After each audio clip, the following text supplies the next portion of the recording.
C'est tout de suite.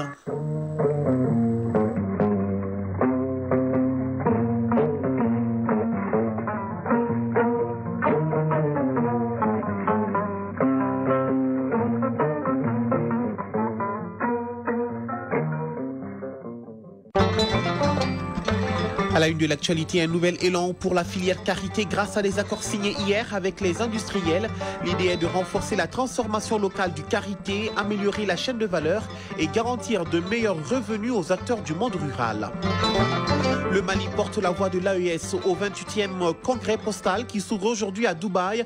Un rendez-vous stratégique pour dessiner le futur du courrier mondial. Réunit donc les représentants des 192 pays membres de l'Union postale universelle. La délégation malienne est conduite par le ministre en charge de la communication. Actualité hors de nos frontières en Guinée, la campagne électorale pour le référendum constitutionnel s'achève ce soir. Le rendez-vous est donc pris pour ce dimanche 21 septembre.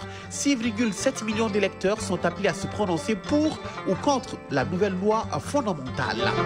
Et puis en France, les syndicats appellent ce jeudi à une journée de grève pour protester contre les mesures budgétaires d'austérité annoncées par le gouvernement. La mobilisation s'annonce particulièrement suivie avec comme principal mot d'ordre la justice sociale et fiscale.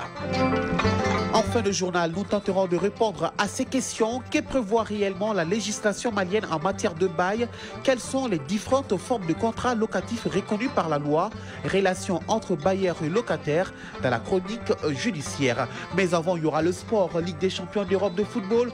La première journée des groupes s'achève ce jeudi. Le programme prévoit 6 rencontres. Et puis les compétitions africaines des clubs, le Stade malien Bamako en Ligue des champions et les Djoliba AC en Coupe de la Confédération jouent dimanche au Cameroun et au Nigeria. Les deux équipes quittent Bamako ce matin. Le journal Moussa Papa Aïdara. Mesdames, Messieurs, bonjour et bienvenue à cette édition. La filière karité se structure avec de nouveaux contrats industriels. C'était hier au ministère de l'Économie et des Finances. Ces accords marquent une volonté commune des parties prenantes d'apporter des réponses concrètes aux défis qui freinent encore le plein essor du secteur, notamment le faible niveau d'industrialisation, le manque d'encadrement des productrices, entre autres. Ce partenariat permettra de faire de la filière karité un levier économique et social pour le monde rural. Les détails avec Khadija Toukone. La filière karité est un véritable pilier de l'économie malienne. Selon les statistiques, le Mali occupe la 2e place mondiale après le Nigeria dans la production du karité. En effet, 190 000 tonnes d'amandes sont produites chaque année. Avec la signature de ces contrats entre l'interprofession de la filière karité et les unités industrielles locales, le Mali entre dans une nouvelle phase de dynamisation. Koumba Samboura, présidente de l'interprofession de la filière karité du Mali. La signature de ces accords entre les fournisseurs d'amandes et les industries locaux vient renforcer la confiance entre les acteurs, sécuriser les débouchés pour les producteurs et garantir l'approvisionnement régulier et de qualité pour nos entreprises de transformation. La qualité est une nécessité primordiale au niveau de la filière karité et doit se faire sur l'ensemble de la chaîne de valeur, que ce soit au niveau de la production ou de la transformation. Aboubakar Koné, responsable achat Naturex. C'est une exigence sur nous, vraiment, d'être à la hauteur pour honorer ce contrat. En même temps, être des actifs au développement du secteur agricole au Mali. Cissé Kankoun Keita, directrice générale de Malichi. Et il est important que chaque partie puisse respecter ses engagements. Donc nous nous engageons en fait à prendre toutes les quantités qui correspondent au cahier des charges qui a été défini et à les payer en temps et en heure. Pour booster le secteur du karité, le ministère de l'Agriculture met l'accent sur l'augmentation de la transformation locale, le renforcement des coopératives de femmes, la valorisation de la qualité des produits et surtout le développement de la recherche pour obtenir des variétés d'arbres plus productives et résistantes. Daniel Siméon Kelema, ministre de l'Agriculture. Le salut de l'agriculture passe par la contractualisation. Il faut connecter les différentes familles. Aujourd'hui, le karité est un produit de cueillette. Donc il va falloir intégrer le karité dans le système de production agricole. Il faut aller à une culture intensive du karité. Il faut qu'on ait des plantations de karité. Et du coup, ça nous permettra aussi de reverdir notre pays. Cette signature de contrat, selon le ministre de l'Économie et des Finances, s'inscrit dans la dynamique impulsée par le gouvernement.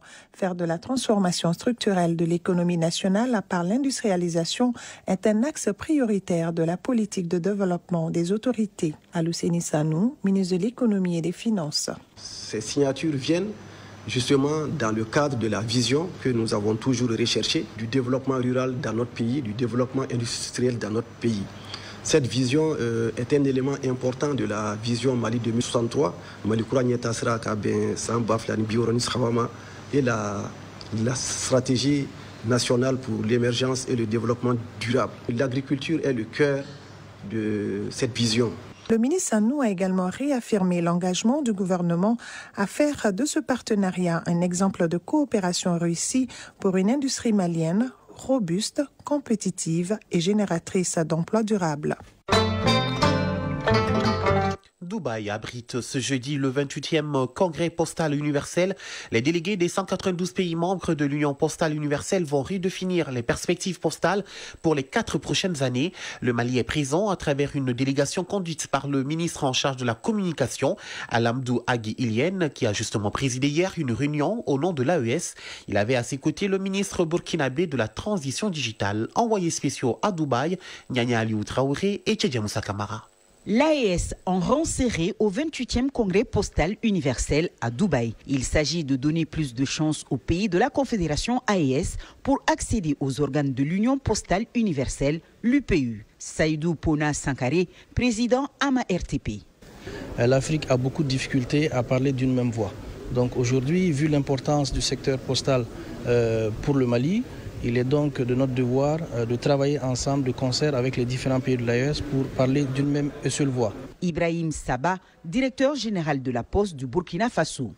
Cette réunion d'harmonisation des candidatures de l'AES nous a permis de comprendre l'intérêt de travailler en symbiose entre les différents États membres, l'intérêt de défendre des positions communes, l'intérêt d'avoir une seule voix, mais 3 pays derrière.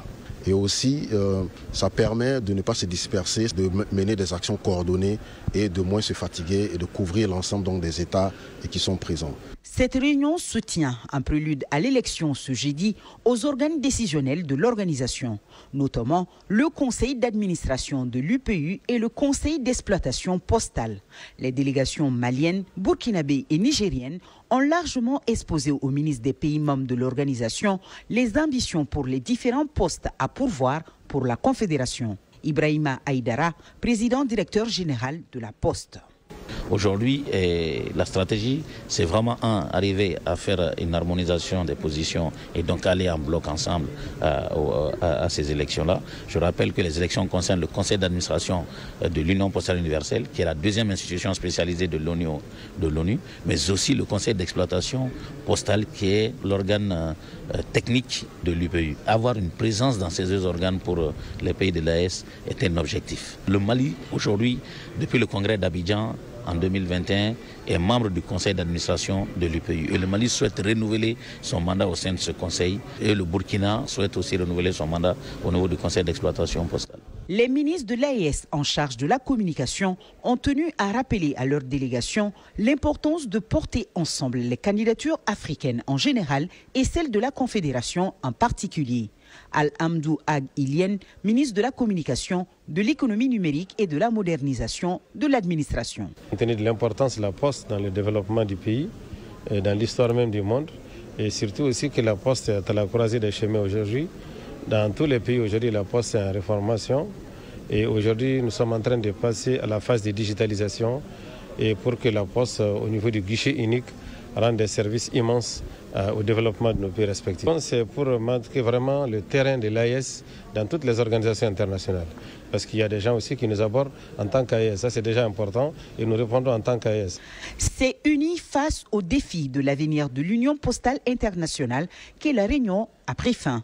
Parmi ces défis, on peut citer, entre autres, les enjeux de la numérisation, l'accès au financement de l'UPU, notamment pour le Burkina Faso, le Mali et le Niger. Dubaï, Nyanya Aliou Traoré, Tchedja Moussa Kamara pour l'ERTM.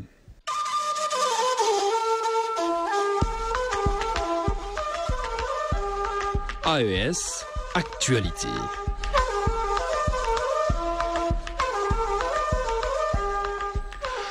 L'actualité dans l'espace AES, mais avant, en marge du congrès, le ministre de la Communication, de l'économie numérique et de la modernisation de l'administration a pris part à la rencontre organisée par l'Union panafricaine des postes et toujours dans l'esprit d'harmoniser les candidatures africaines au Conseil d'exploitation postale, CEP, et au Conseil d'administration, CEA de l'UPU. Le ministre Alamdou Ag-Ilien a aussi reçu la délégation ivoirienne conduite par son ministre de la Transition numérique et de la digitalisation.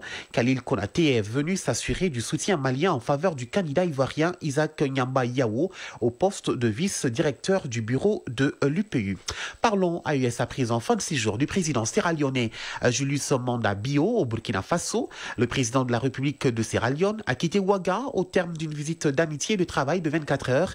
Au cours de son séjour, le président sierra-léonais a eu un tête-à-tête avec son homologue, le capitaine Ibrahim Traoré. Avant de regagner Freetown, le président Julius Manda Bio a réaffirmé le soutien de son pays au Burkina, engagé dans une lutte contre les groupes armés terroristes. Céline Ouedraogo de la radio de Burkina. C'est avec des honneurs militaires à la hauteur de l'illustre hôte que le séjour du président Julius Mada Bio a pris fin à Ouagadougou. Le président de la République de la Sierra Leone a quitté la capitale burkinabé au terme d'une visite d'amitié et de travail de 24 heures. Au cours de son séjour, le président sierra-léonais a eu un tête-à-tête avec son homologue burkinabé, le capitaine Ibrahim Traoré, au palais de Koulouba. Les délégations des deux pays ont également tenu une séance de travail au cours de laquelle elles ont examiné plusieurs sujets d'intérêt commun. Le renforcement de la coopération bilatérale, la simplification des échanges ainsi que les questions régionales et internationales. Le président Julius Mada Bio a réaffirmé le soutien de son pays au Burkina Faso, engagé dans une lutte farouche contre le terrorisme. C'est la deuxième visite du chef de l'État sierra-léonais au Burkina Faso depuis l'accession au pouvoir du capitaine Ibrahim Traoré, un signe fort de l'excellence des relations entre Ouagadougou et Freetown. Le ministre de l'Enseignement et de la Formation technique et professionnelle du Niger a présidé hier à Niamey une rencontre d'échange avec les cadres centraux, régionaux et les responsables des services déconcentrés de son ministère. Au cours de cette rencontre, plusieurs points ont été abordés, parmi lesquels les préparatifs de la rentrée académique 2025-2026. Abdelkader Abdourahman de la radio du Niger. C'est le Centre des métiers du cuir et d'art du Niger qui a servi de cadre à cette importante rencontre d'échange initiée par le ministère de l'Enseignement et de la Formation technique et professionnelle. Les cadres centraux, régionaux et les responsables des services déconcentrés du dit ministère, venus des 8 régions du pays, vont échanger sur les grands enjeux liés à la rentrée académique 2025-2026. En procédant à l'ouverture des travaux de cette rencontre, le ministre de l'Enseignement et de la Formation technique et professionnelle, professeur Formou Moumouni, a rappelé les grandes questions sur lesquelles porteront les échanges tout au long de cette rencontre. Outre les préparatifs de la rentrée scolaire dans les 8 régions du pays, passeront en revue la lettre de cadrage pour l'année scolaire 2025-2026, traiteront des activités pédagogiques qui peuvent concourir à un enseignement et une formation de qualité, un projet d'arrêté portant attribution des services déconcentrés vous présenté, et vous aurez à réfléchir sur 5 questions et sur une exigence. Cette rencontre d'échange se veut donc un cadre de réflexion et de concertation en vue de mieux préparer la prochaine rentrée scolaire et de renforcer la performance du secteur de l'enseignement et de la formation technique et professionnelle au Niger. Actualité hors de nos frontières. Au Sénégal, une pirogue remplie de migrants en partance pour l'Europe a été secourue au large des côtes dakaroises alors que son capitaine avait abandonné les passagers à la dérive. Un pêcheur sénégalais a repéré l'embarcation et donné l'alerte. Rapidement, la marine est venue à la rescousse des passagers éprouvés. La pirogue a ensuite été escortée jusqu'à la plage de Ouakam à Dakar. Les 112 passagers sont sains et saufs mais épuisés. L'un d'entre eux a été hospitalisé. Je vous l'annonce dans les titres. Référendum en Guinée. La campagne électorale fondamentale pour le référendum s'achève ce soir. Ce dimanche 21 septembre, 6,7 millions d'électeurs sont appelés à se prononcer pour ou contre la nouvelle loi fondamentale. Ce référendum est une étape indispensable au retour à l'ordre constitutionnel 4 ans après le coup d'État du général Mamadi Doumbouya contre son prédécesseur, le président Alpha Condé. Ainsi donc, si le référendum est adopté, la structure de l'État et la répartition des pouvoirs resteront sensiblement les mêmes, à l'exception de 2 nouvelles instances. Un Sénat dont un tiers des membres sera directement nommé par le chef de l'État. Une cour spéciale de justice de la République compétente pour juger le président et les membres du gouvernement en cas de haute trahison, crimes et délits commis durant leur mandat. Le mandat présidentiel sera allongé à 7 ans, renouvelable une fois, et les candidats indépendants auront désormais le droit de se présenter aux élections présidentielles.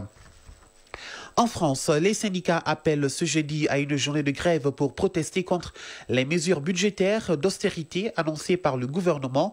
La mobilisation s'annonce particulièrement suivie avec comme principal mot d'ordre la justice sociale et fiscale. Les différentes organisations défileront côte à côte pour la première fois depuis 2023, date de la très forte mobilisation contre la réforme des retraites. Plus de 2 ans après ces mobilisations qui avaient rassemblé plus d'1 million de personnes dans les rues, les syndicats espèrent réitérer à leur tour de force. Les autorités attendent 800 000 personnes ce jeudi dans les grandes villes de la France. Autre actualité, cette fois-ci, nous sommes aux États-Unis. Le secrétaire général des Nations Unies a fait partir son courrier mardi auprès des États membres. Il y expose les différentes mesures prescrites afin de réaliser plus de 500 millions de dollars de réduction sur le prochain projet de budget des Nations Unies.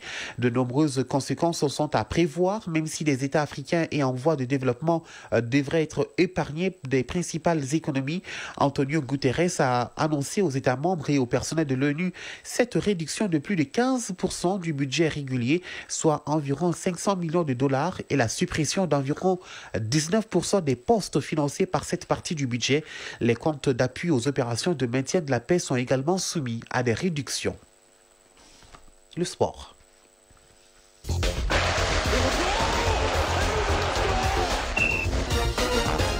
Préliminaire aller des compétitions africaines des clubs, le Stade Malien de Bamako en Ligue des Champions et les Djoliba AC en Coupe de la Confédération jouent dimanche respectivement au Cameroun et au Nigeria.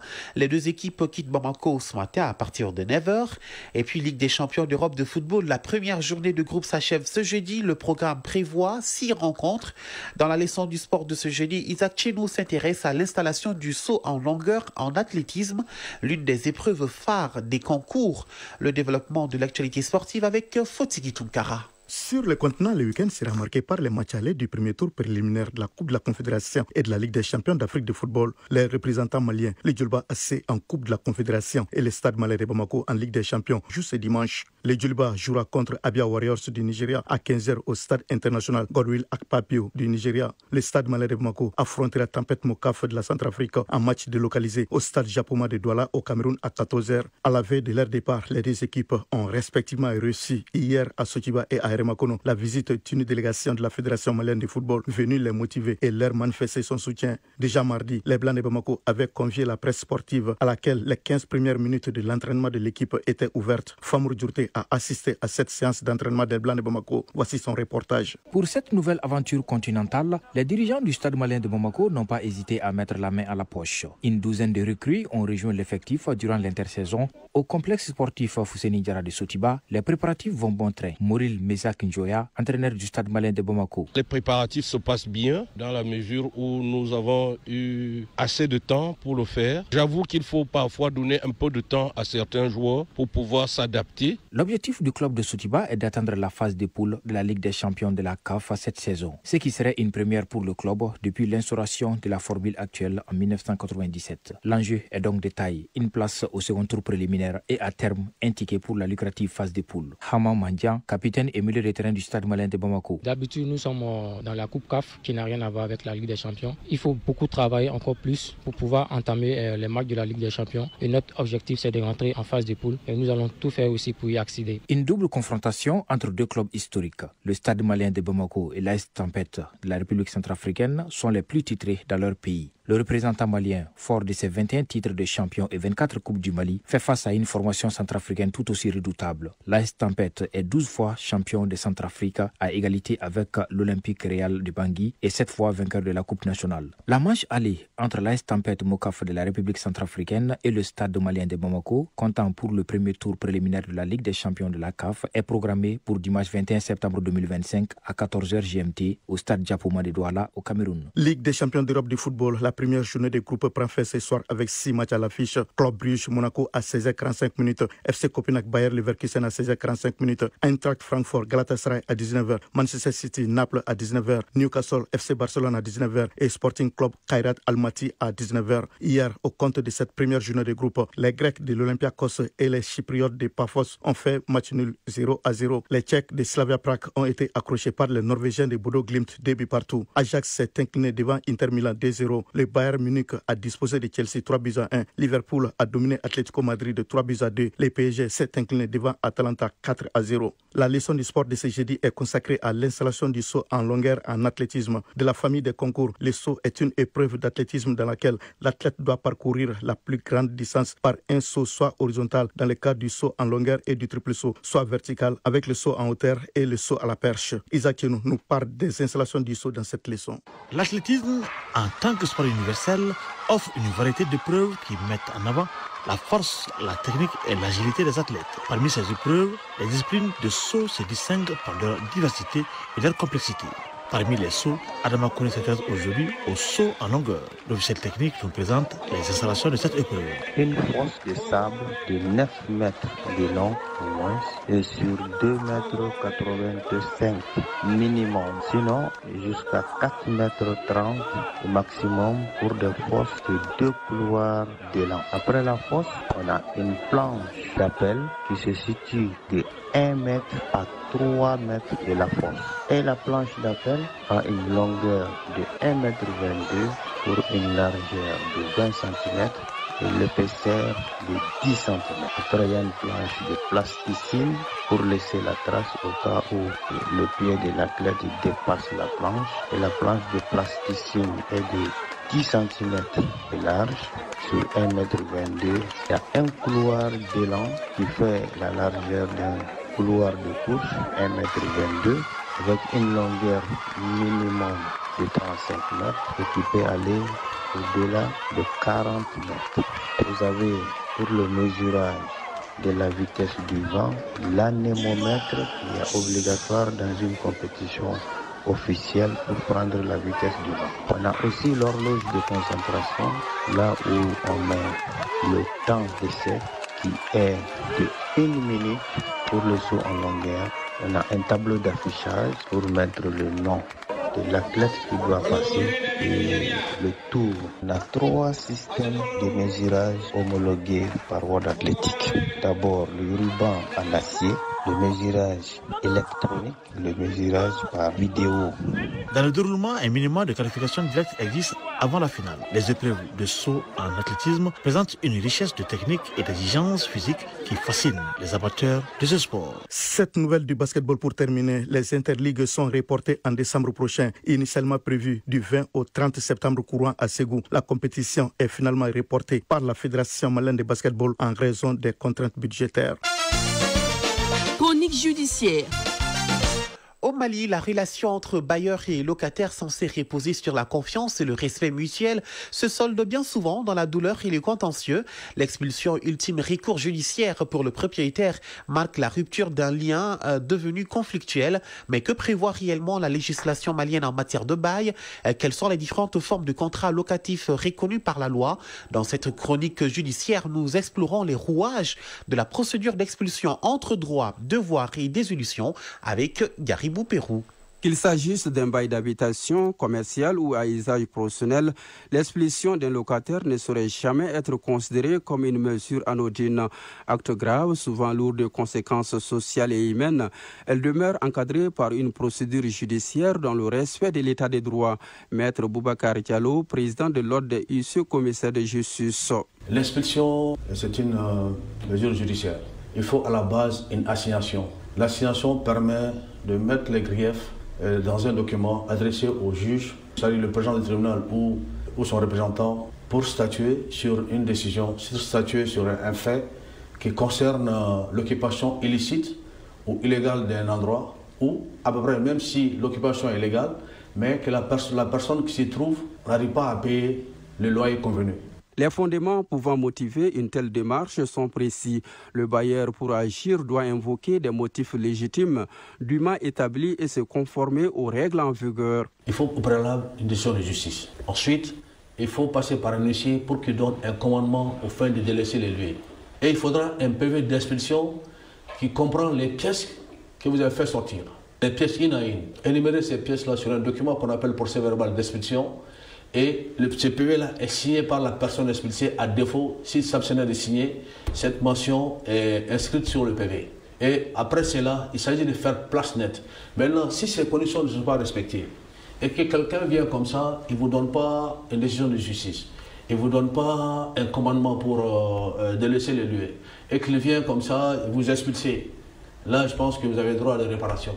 Une personne isolée ou une famille entière, le juge peut adopter une même appréciation sans nécessairement tenir compte de la situation sociale ou de la vulnérabilité des occupants. Le droit, dans sa rigueur, impose parfois une distance avec les considérations humaines. L'expulsion est toujours judiciaire, c'est-à-dire que les droits de locataires sont garantis. Le bailleur ne peut pas se lever lui-même pour aller exécuter une décision de justice ou pour aller demander aux gens de sortir. Parce qu'en droit malien, seul l'huissier de justice est habilité pour aller expulser la personne et en vertu d'un titre exécutoire, une décision de justice. Cependant, une exception notable subsiste. Le magistrat se doit de tenir compte des réalités climatiques, notamment de la saison des pluies, période durant laquelle l'exécution des décisions d'expulsion devient particulièrement délicate. Autrefois, c'était le ministère de la Justice, simplement. Aujourd'hui, c'est le ministère de la Justice et des droits de l'homme. Puisqu'on a mis le droit de l'homme, l'ordre du CME a décidé qu'en période hivernale, l'expulsion des habitations soit arrêtée. Je dis bien l'expulsion au niveau des habitations. Mais cela n'est pas le cas pour un commerçant ou un professionnel qui se trouve dans un bâtiment. Dans sa sagesse, la loi a érigé un ensemble de garanties en faveur du locataire, car derrière chaque contrat de bail se cache une histoire, une stabilité souvent fragile que le droit cherche à préserver sans jamais perdre de vue la dignité des justiciables. Avant le retentissement du marteau du juge, la prévention demeure le chemin le plus sûr. Le respect mutuel des engagements contractuels, qu'ils soient formulés par écrit ou simplement scellés par la parole donnée, constitue la première barrière contre la judiciarisation des litiges. 7h27, ainsi prend fin ce journal présenté par Moussa Papa Idara. Tous les plaisirs étaient pour moi. Mise en onde bien assurée par Alou Koulibaly, mise en ligne chez Abdelaziz Koulibaly, réalisation, coordination Ousmane Dao. Merci à tous pour votre attention. Moussa Koulibaly est déjà prêt pour les avis et communiqués. Mesdames, Messieurs, prenez soin de vous et des autres et n'oubliez surtout pas, garde le sourire, quoi qu'il arrive. Excellente journée à tous sur le RTM.